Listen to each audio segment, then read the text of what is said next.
Uncle Vanya. Uncle Vanya is a wonderful play that could be timely, could be the thing to watch in this period when we're not just inclined, pushed to the limit in our patience by Putin and his war in Ukraine, in which he keeps threatening to use nuclear weapons.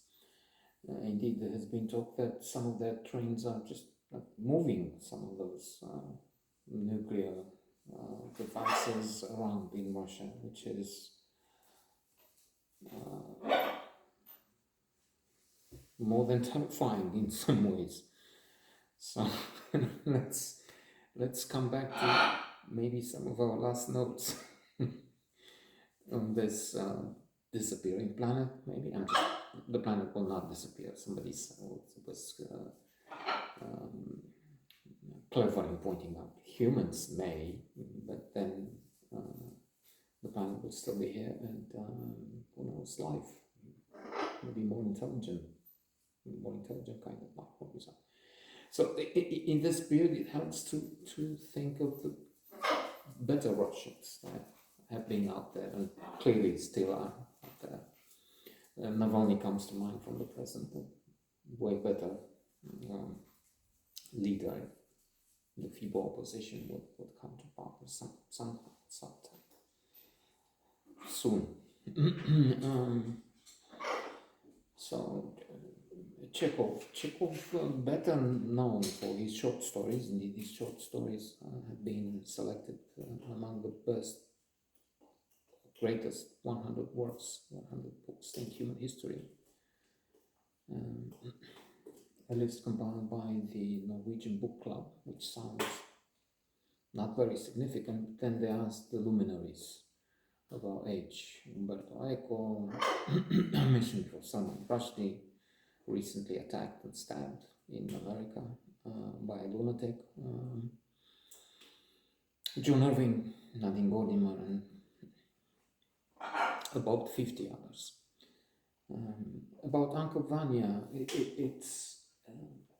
it's a marvelous play about border, about human suffering, about conflicts, grateful and ungrateful people, about doing your duty. The final speech of Sonia at the end comes to mind. We will live, we will survive, we will do our work day after day into the future.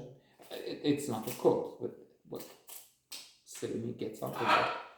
And it's about resilience, it's about the fact that, okay, many of us don't have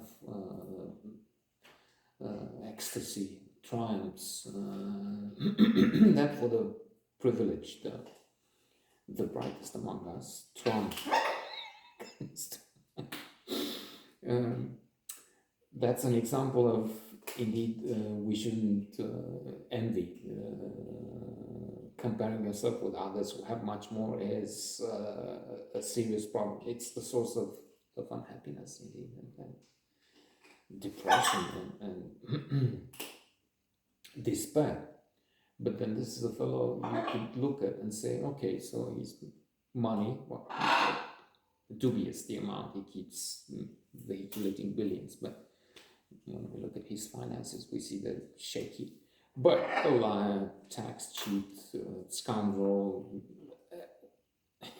I mean, you could be happy in your shoes when you think of what has once been the most powerful being in the world, and could be some cheer of China is given because there are very few. Here, there's still the Congress, there's still some checks and balances. His power is not absolute in China. It's absolute. I'm as usual moving not with the subject, but away from it, not even in power. Uncle Vanya, Toby Jones is the one in the leading role here. A fabulous actor that I've seen in quite a few movies, especially in Capote, where he plays Truman Capote with immense talent, just as good as Philip Seymour Hoffman, who got the Oscar for playing Capote.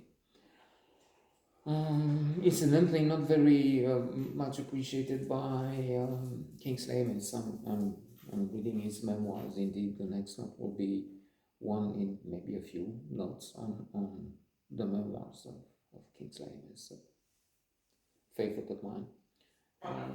Surely in the top 4 or 5 writers, there with Proust, Somerset Maugham, Evelyn Waugh. So in the role of the Doctor, we have Richard Armitage. I've seen him in a series with Spying in Berlin, but I forget the name of it, even if it was interesting at the time, some years back. And Uncle Vanya is very frustrated because the professor, his brother-in-law, is not recognizing his work and has some very unfortunate plans for the property, for the estate. But let's see, maybe we have another note on this soon.